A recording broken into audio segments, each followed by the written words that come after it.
रहीम dear students, अस्सलाम वालेकुम। CSS 2025 के एग्जाम के लिए इंग्लिश पेपर 2 की यानी प्रेसिडेंट कॉम्पोजिशन की ये क्लास अब आज से स्टार्ट हो रही है और स्टूडेंट्स आ गए हैं। मोहम्मद अनीक, मोमिन खान, फैसल इकबाल कुरैशी, अख्तर हुसैन सब आते जा रहे हैं आहिस्ता आहिस्ता। और यूट्यूब पर देखने वालों को बता दूं कि आज से हमने यानी 18 अप्रैल 2024 से क्लास स्टार्ट करती है और इसकी डिटेल के लिए आप मेरे फ़ोन नंबर पर व्हाट्सएप कर सकते हैं जो मैंने डिस्क्रिप्शन में दे दिया है और डिटेल मालूम कर सकते हैं। ठीक है। हर क्लास रिकॉर्ड होती है। रिकॉर्डिंग के बाद गूगल क्लासरूम पे अपलोड हो जाती है, उसका लिंक आपको मिल जाता है और वो क्लास आप देख सकते हैं, जितनी मरतबा चाहें रिवाइज कर सकते हैं, डाउनलोड कर सकते हैं। ठीक है। इस तरह से लाइव क्लास ले सकते हैं, आप ले रहे हैं आप इस वक्त। और जो लाइव नहीं ले सकते, इंटरनेट का प्रॉब्लम है जिनके यहाँ, या जो मसरूफ रहते हैं बाद में देखना चाहते हैं, तो रिकॉर्डेड क्लासेस हो जितनी मरतबा चाहे देख सकते हैं। हर क्लास रिकॉर्ड होती है, पूरे साल होती रहेगी। ठीक है। और पेपर 2 की क्लास है। सबसे पहले तो मैं बता दूं कि पेपर 2 है क्या। उसके बाद पेपर 2 में हम किस सीक्वेंस में पेपर की तैयारी करेंगे। ठीक।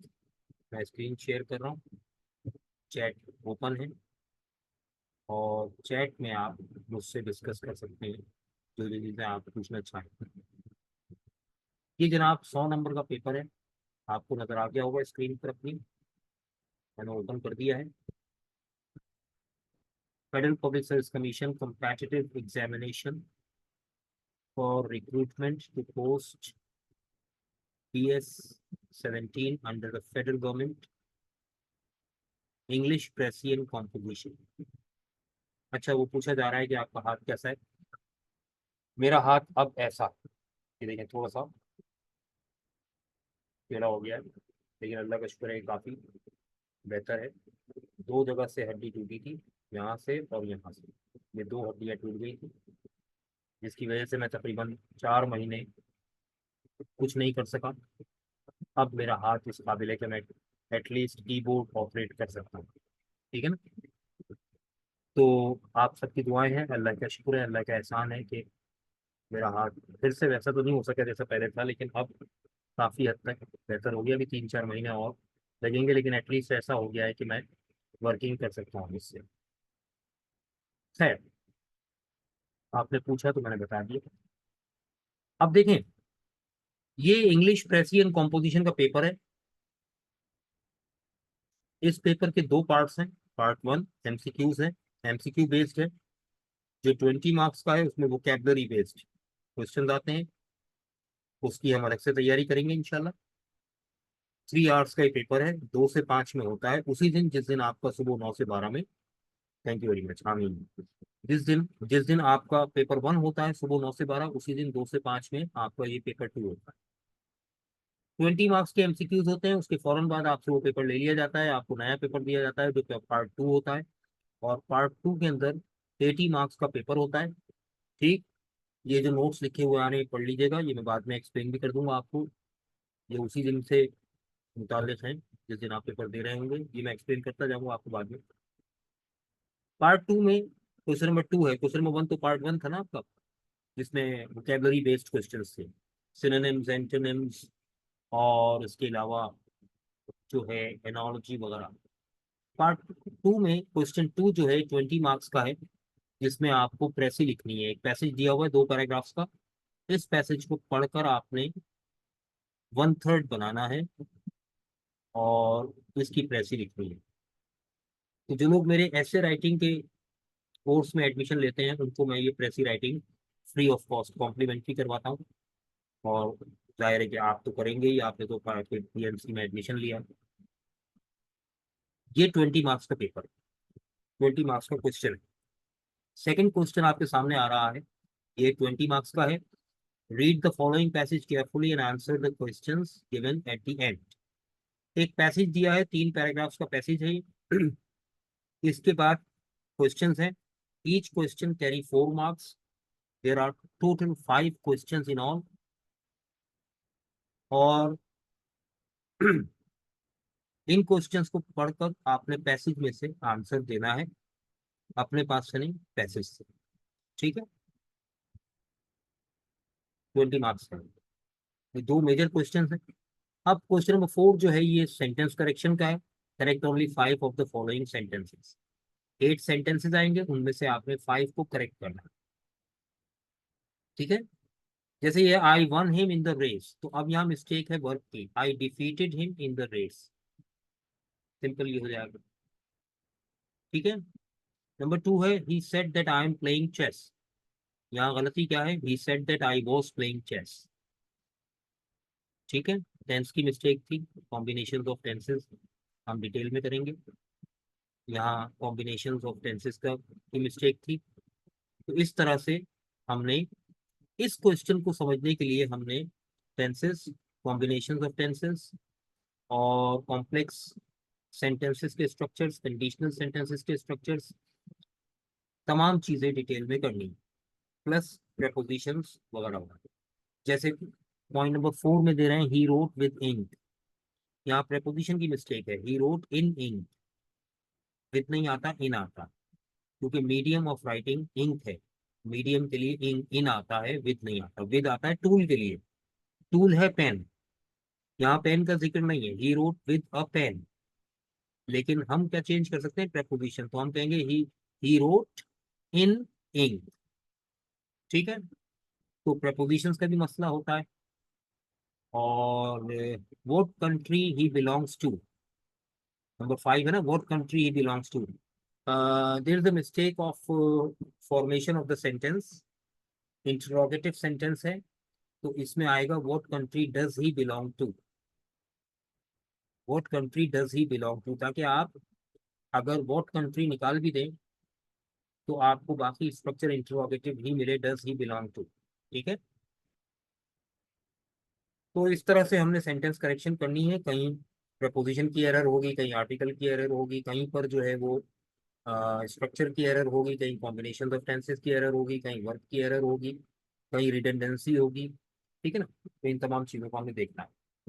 क्वेश्चन नंबर 4 जो है ये टोटल 10 मार्क्स का क्वेश्चन है। क्वेश्चन नंबर 4 जो है पंक्चुएट द फॉलोइंग टेक्स्ट। हाँ, इसके अंदर हम जरा डिटेल में करेंगे। पंक्चुएशन एंड कैपिटलाइजेशन हमें इसको करनी पड़ेगा बहुत डिटेल में। ये 5 मार्क्स का है। इसी का बी पार्ट 5 मार्क्स का है। Rewrite the following sentences only 5 after filling in the blanks with appropriate prepositions. अच्छा, कुछ बच्चे इस सवाल में क्या करते हैं कि पॉइंट नंबर 1 लिखा और आगे डैश खाली आंसर लिख दिया। ठीक है ना, जैसे I was a night with him. अब यहाँ पे उन्होंने क्या लिखा, 1 आगे लिख दिया विद, 2 आगे लिख दिया the train is bound for Gujarat. तो बाउंड फॉर, अब फॉर उन्होंने पूरा सेंटेंस लिखने के बजाय खाली फॉर लिख दिया। नहीं, सवाल गौर से पढ़िए। सवाल लिखा है री राइट द फॉलोइंग सेंटेंसेस। आपने पूरा सेंटेंस लिखना है और फिर डैश को फिल करके दिखाना है। सिर्फ डैश या सिर्फ आंसर नहीं लिखना है। ठीक है, सवाल की लैंग्वेज को पढ़ कर। क्वेश्चन नंबर 6 देखिएगा। 6 में, अच्छा 6 में देखिएगा, कह रहे हैं, तो चला गया। क्वेश्चन नंबर 6 है use only 5 of the following in sentences which illustrate there meanings. Idioms है। ठीक है, फ्रेजल वर्ब नहीं है, ईडियम्स है। तो फ्रेजल वर्ब भी आते हैं कभी कभी और ईडियम्स भी आते हैं कभी कभी। तो यहाँ ईडियम्स आए हैं इस साल। To break the ice, nip in the bird, see eye to eye with for good. ये आसान सवाल होता है, 10 मार्क्स का होता है। हर ईडियम को एक सेंटेंस में यूज करना है। सेंटेंस इस तरह का हो कि पता चले कि आपको इस ईडियम के सही मीनिंग आते हैं। ठीक है, तो मुश्किल काम नहीं है। नंबर 7 देखिएगा, ये है थोड़ा सा टेक्निकल काम। Translate the following into English by keeping in view figurative idiomatic expressions. ये जो पैराग्राफ दिया है इसे इंग्लिश में ट्रांसलेट भी करना है और साथ साथ फिगरेटिव और इडियोमेटिक एक्सप्रेशंस भी यूज करना है। ये मुश्किल काम नहीं होता, लेकिन थोड़ा सा प्रैक्टिस करके सीखना पड़ता है। इसमें से प्रैक्टिस की टेक्निक है मेरे पास, मैंने यूट्यूब पर अपने चैनल पर भी वो टेक्निक बताई है डिटेल में, और वो टेक्निक मैं आपको यहाँ भी बताऊंगा, और कुछ और डिफरेंट टेक्निक्स भी बताऊंगा जो मैंने यूट्यूब पर अभी नहीं बताई हैं। ठीक है ना, तो ये आपके बहुत काम आएंगे। 10 मार्क्स का क्वेश्चन है, इसमें सॉलिड मार्क्स लेने हैं आपने। ये जनाब आपका पेपर। ठीक है, हम कहाँ से स्टार्ट लेंगे?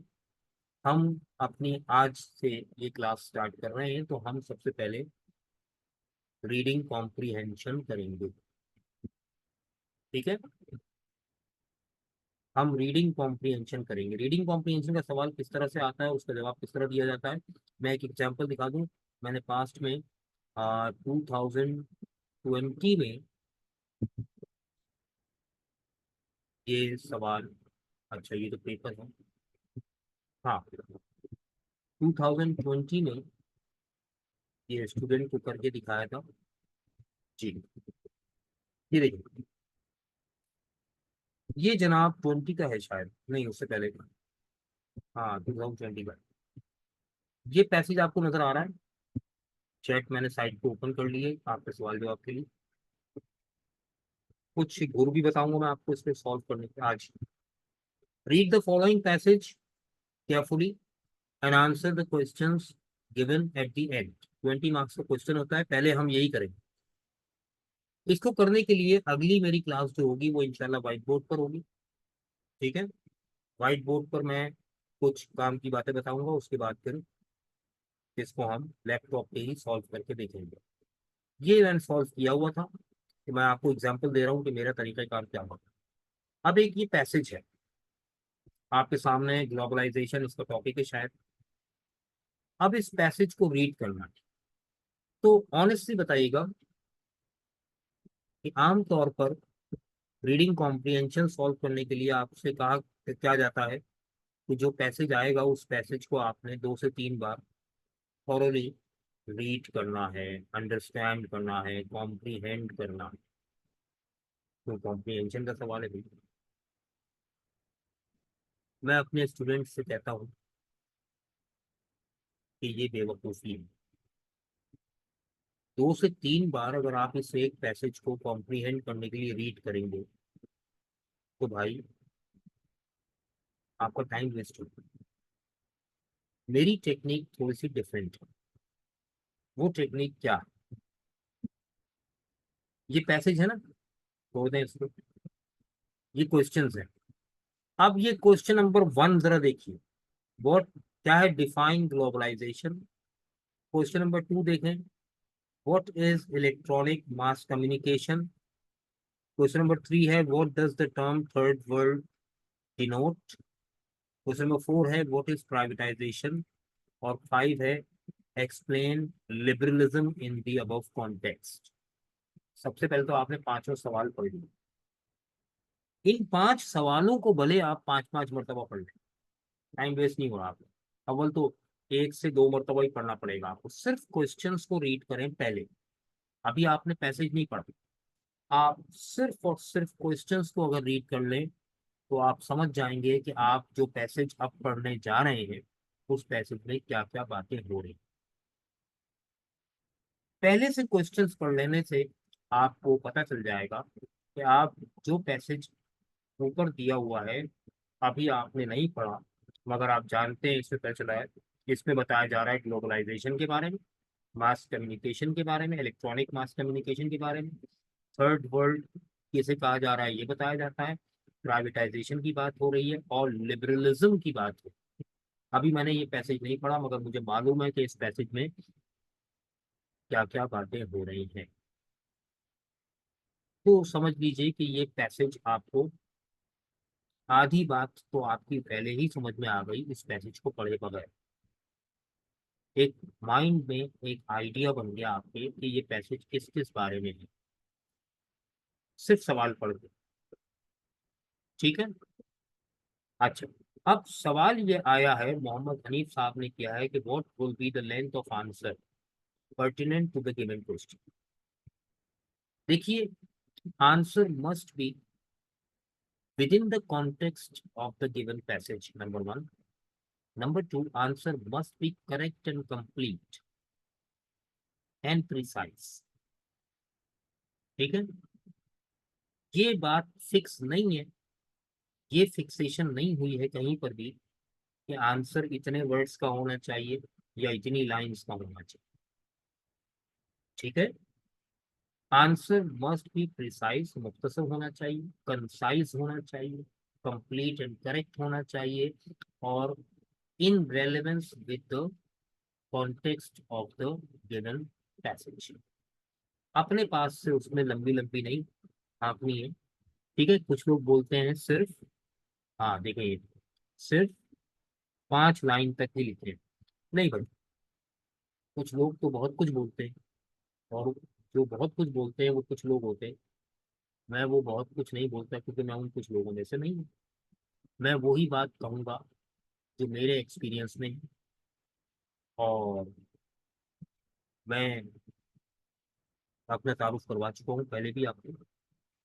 तो प्रीवियस क्लास में, जिन्होंने प्रीवियस क्लास नहीं ली है, मैं ग्रुप में एक बार तो फिर ओरिएंटेशन क्लास को रिकॉर्डिंग सेंड कर दूंगा, उसमें आप देख लीजिएगा। मेरा तारुफ इतना ज़रूरी तो नहीं होता है, लेकिन थोड़ा सा मैं बताता चलूँ कि मुझे 34 ईयर्स हो गए बेटा टीचिंग करते हुए इंग्लिश की।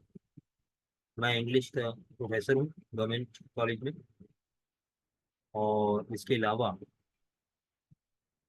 गवर्नमेंट कॉलेज में असिस्टेंट प्रोफेसर की हैसियत से मैं पढ़ा रहा हूँ। और इसके अलावा मैं बता दूँ कि as I have also work as assistant director finance Sindh for 2 years. Then I left that post and came back to my college because teaching is my passion. I cannot leave teaching. ठीक है ना, तो वजह ये है। अब academies वगैरह में ज्यादातर क्या होता है कि वो एक सीएसपी को लाकर खड़ा करते हैं सामने, उसने एक मरतबा सीएसएस का इम्तिहान दिया होता है, और उस सीएसएस का इम्तिहान को पास कर लेने के बाद वो ये समझने लगता है कि वो अब इंग्लिश का टीचर बन गया है, और वो बच्चों को बता सकता है कि इंग्लिश का पेपर कैसे निकलता है। हालांकि उसे खुद नहीं मालूम होता कि वो इंग्लिश में पास हुआ कैसे। देखिए, मैं रियलिटी पे बात करता हूँ। मैं अब यहाँ कह रहे हैं, I have given a meticulous listen to almost all your lecture on your channel, I know you really cares, thank you very much, thank you very much. तो बात वही है कि आ, मैं वो काम ही नहीं करता भाई। मैंने एक मरतबा इम्तिहान नहीं दिया भाई। दूसरी बात ये कि एक मरतबा पेपर देने वाला ये कैसे समझ लेता है कि अब वो दूसरों को गाइड कर सकता है? उसे तो खुद नहीं मालूम होता उसकी कॉपी में किस चीज पर उसको नंबर दिए गए हैं और किस चीज पर उसके नंबर कटे।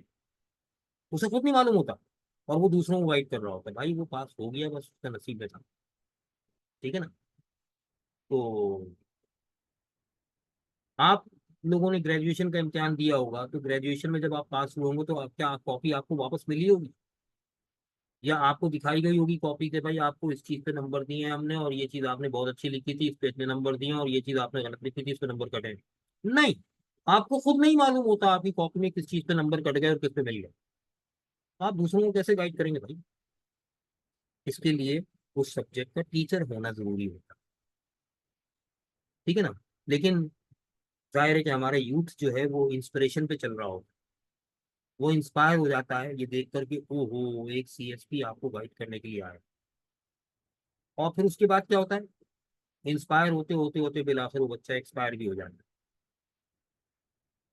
ठीक है ना। नहीं भाई, एक टॉपिक है, उस टॉपिक को डिटेल में टीचर ही पढ़ा सकता है। मैं जो आपको गुर बता रहा हूँ वो क्या है, वो गुर ये है कि पहले क्वेश्चंस पढ़, फिर पैसेज पढ़, और जो आंसर लिखेंगे उस आंसर को लिखने की पूरी टेक्निक देखें। जैसे पहला क्वेश्चन क्या था, व्हाट इज ग्लोबलाइजेशन, अभी आपने पैसेज नहीं पढ़ा था, अब आप पैसेज पढ़ें। तो फर्स्ट पैराग्राफ में और सेकंड पैराग्राफ में आप कुछ पॉइंट्स ऐसे मिल जाएंगे जो ग्लोबलाइजेशन की डेफिनेशन दे रहे हैं। जैसे globalisation is viewed by its proponents as a process of cementing economic, cultural, and political bonds between peoples of different countries of the world. अच्छा, अब यहाँ एक दिलचस्प लफ्ज इस्तेमाल हुआ है, पीपल्स। अच्छा, पीपल तो खुद प्लूरल होता है भाई, ये पीपल्स का क्या मतलब हुआ? एपोस्ट्रॉफी भी नहीं लगा हुआ, तो मुझे बताएगा ये पीपल्स का मतलब क्या है? तो सुनो, सुनो, इसका आंसर सुनो बेटे। पीपल ऑलरेडी प्लूरल होता है जब इसका मतलब होता है लोग। एटलीस्ट कितने अफराद हों जिनको हम लोग या पीपल कहें, तो कम से कम तीन अफराद होने चाहिए। कितने? तीन। एक और दो को लोग नहीं कहते, एक फर्द, दो अफराद, इनको लोग नहीं कहते, इनको पीपल नहीं कहते। दो से ज्यादा हो तो पीपल कहलाते हैं, यानी उर्दू में भी लोग कहलाते हैं। पहली बात। अब अगर कहीं लिखा हो अ पीपल, अ पीपल, तो ये कैसे मुमकिन है? पीपल तो प्लूरल होता है, उसके साथ ए क्यों लग रहा है? तो it simply means a nation, a nation. A people means a nation. जैसे लियाकत अली खान ने अपनी तकरीर में कहा था 25 फरवरी 1950 को, यूनिवर्सिटी ऑफ कैंसस सिटी में, when he was receiving the degree of PhD there. वहां उन्होंने कहा था, thank you very much Mohan Khan, it's a good compliment for me. तो वहां उन्होंने कहा था कि liberty does not descend upon a people. A people का क्या मतलब? Nation. A people must raise themselves to it. वहां अ पीपल का क्या मतलब था? A nation. ठीक है। इसी तरह से अगर मैं कहूं कि after the second world war the peoples of the world came together, set together and established the United Nations organization। तो यहाँ पीपल्स ऑफ द वर्ल्ड का मतलब है नेशंस ऑफ द वर्ल्ड। वही मीनिंग यहाँ पर, जब पीपल प्लूरल में आ जाएगा पीपल्स, तो इसका मतलब होगा नेशंस। अब पढ़िए। Globalisation is viewed by its proponents as a process of cementing। Cement का मतलब होता है जोड़ने वाली चीज, cementing economic, cultural and political bonds between peoples of different countries of the world. दुनिया के मुख्तलिफ ममालिक की कौमों के दरमियान economic, cultural and political bond create करने के लिए सीमेंट का काम करता है। क्या? Globalisation. It means globalisation is the binding force between the Nations of the world. ठीक है। In context of economy, culture and politics. देखिए, एक पॉइंट हमने यहाँ से निकाला, इस तरह से एक एक पॉइंट हम निकाल के आंसर बनाएंगे। लेकिन आंसर स्टार्ट कैसे करेंगे जरा गौर से देखो। ये मैंने आंसर दिखा दिया है आपको, ये मैं करवा चुका हूँ प्रीवियसली। तो ये मैं आपको समझा रहा हूँ कि मेरे कराने का तरीका क्या है, आपने किस तरह का आंसर लिखना है, कितना बड़ा लिखना है, कैसे लिखना है। इसके बाद जब मैं एक नया पैसेज लूंगा पास पेपर्स में से और उसको करवाऊंगा, तो फिर आपको समझ में भी आएगा कि हम कर क्या रहे हैं। Define globalisation. तो देखो स्टार्टिंग क्या है, ये आप देख रहे हैं, मैं इसको हाईलाइट कर देता हूँ, येलो कर देता हूँ, आपको नजर आएगा। ये देखो, ये हिस्सा आपको नजर आ रहा है, according to the given passage. इस सवाल में अगले सवाल का जवाब देखो जरा। What is electronic mass communication? तो देखो स्टार्ट कैसे लिया हमने, in the light of the given excerpt. मैंने हाईलाइट कर दिया, देखो। थर्ड क्वेश्चन हमने स्टार्ट किया तो क्या लिखा है, with reference to the given passage. मैं हाईलाइट कर रहा हूँ। इसके बाद प्राइवेटाइजेशन वाला सवाल है इसमें, ठीक है। ये दोनों सवाल बहर है आपकी अपनी नॉलेज से। तो पहले तीन सवालों में गौर से देखें। आंसर स्टार्ट हो रहा है according to the given passage, दूसरा आंसर स्टार्ट हो रहा है in the light of the given excerpt. Excerpt भी पैसेज को कहते हैं, which is taken from some book etcetera. और तीसरा स्टार्ट हो रहा है with reference to the given passage. तो इट मींस कि you have to give your answer in the light of the given passage, not by yourself. पहली बात, अपने कॉन्टेक्स्ट से कनेक्टेड रहना है, अपनी नॉलेज नहीं झाड़नी है उसमें। आप ग्लोबलाइजेशन के बारे में बहुत कुछ जानते हो होंगे, लेकिन जो इस पैसेज में कहा जा रहा है आपने उतना ही जवाब देना है टू द पॉइंट। तो जाहिर है कि आपको पता चल जाएगा कि क्या लेंथ ऑफ आंसर होनी चाहिए। ठीक। अच्छा, फिर इसके बाद आंसर आपने मोल्ड करना है क्वेश्चन की लैंग्वेज में। ठीक। अब यहाँ कहा जा रहा है डिफाइन ग्लोबलाइजेशन, तो you have to give your answer just like you are giving the definition. यहाँ मैंने कहा globalisation is the process of strengthening. अब वहां स्ट्रेंथनिंग का वर्ड नहीं था पैसेज में, देखिए सीमेंटिंग का वर्ड था। मैंने यहाँ क्या कहा, strengthening the economic cultural and political bonds between different nations. मैंने पीपल्स का वर्ड यूज नहीं किया। To make a global society, global society का वर्ड ही नहीं था वहां पैसेज में, देखिए फर्स्ट सेंटेंस में कहीं वो वर्ड नहीं था। ठीक है ना। तो आपने आंसर को मोल्ड करना है, वर्ड्स को चेंज करना है। ठीक है। और अपनी इंग्लिश में अपने वर्ड्स में आंसर को तैयार करके लिखना। ये हम स्टार्ट करेंगे नेक्स्ट वीक से, व्हाइट बोर्ड पर काम शुरू करेंगे। ठीक है। और इस तरह से हर क्वेश्चन का आंसर बनाते जाएंगे। लेकिन इसके लिए सबसे पहली चीज माइंड में रखिएगा, हम पहले पैसेज नहीं पढ़ेंगे, हम पहले सिर्फ क्वेश्चंस पढ़ेंगे। जब क्वेश्चंस को हम समझ लेंगे तो फिर हम पैसेज को रीड करेंगे। पैसेज हमारे लिए रीड करना आसान हो जाएगा, और फिर इतना आसान हो जाएगा कि आप सिर्फ पैसेज एक दफा रीड करेंगे, 2 से 3 बार नहीं। जो लोग कह रहे होते हैं ना कि 2 से 3 बार पैसेज को रीड करें, तो भाई आपको 2 से 3 बार रीड करने की गुंजाइश ही नहीं होगी, आपको जरूरत ही नहीं पड़ेगी, क्योंकि आपने क्वेश्चंस पढ़ लिया, आप समझ गए पैसेज में किन किन चीजों की बात हो रही है। अब आपको पैसेज एक ही दफा रीड करना है, बात समझ में आ जाएगी आपको, और आपको आंसर निकलते हुए नजर आना शुरू हो जाएंगे पहले ही, क्योंकि आप क्वेश्चन पहले ही पढ़ कर आ चुके हैं। ठीक। अच्छा, 2 सवाल जो है इसमें, क्वेश्चन नंबर 4 और 5, व्हाट इज प्राइवेटाइजेशन और एक्सप्लेन लिबरलिज्म। इसमें देखो मैंने रेफरेंस नहीं दिया पैसेज का। उसकी वजह क्या है, क्योंकि पैसेज के रेफरेंस पे आंसर देना ही नहीं है, पैसेज में इतने डिस्कस ही नहीं हुआ इन टॉपिक्स पर। तो इसमें आपने खुद जो समझते हैं प्राइवेटाइजेशन के बारे में वो मेंशन करना है, तो इसमें आपकी ओपिनियन। ठीक है। ना कि आप पैसेज में से आंसर निकाल रहे हैं। तो बाद सवाल ऐसे भी होते हैं जिनका आपको आंसर खुद से देना होगा, वहाँ आप पैसेज का रेफरेंस यूज नहीं करते। बहरहाल ये मैंने आपको एक पैसेज दिखाया और किस तरह से उसके आंसर हमने बनाए थे प्रीवियसली वो दिखाया, ताकि आपको कॉन्फिडेंस वाला हो। और एक बात मैं क्लियर कर दूं आज, कि बेटा मैं ये नहीं करूंगा कि आपको टिप्स एंड ट्रिक्स बता दिए और असाइनमेंट दे दिया अब आप कीजिए।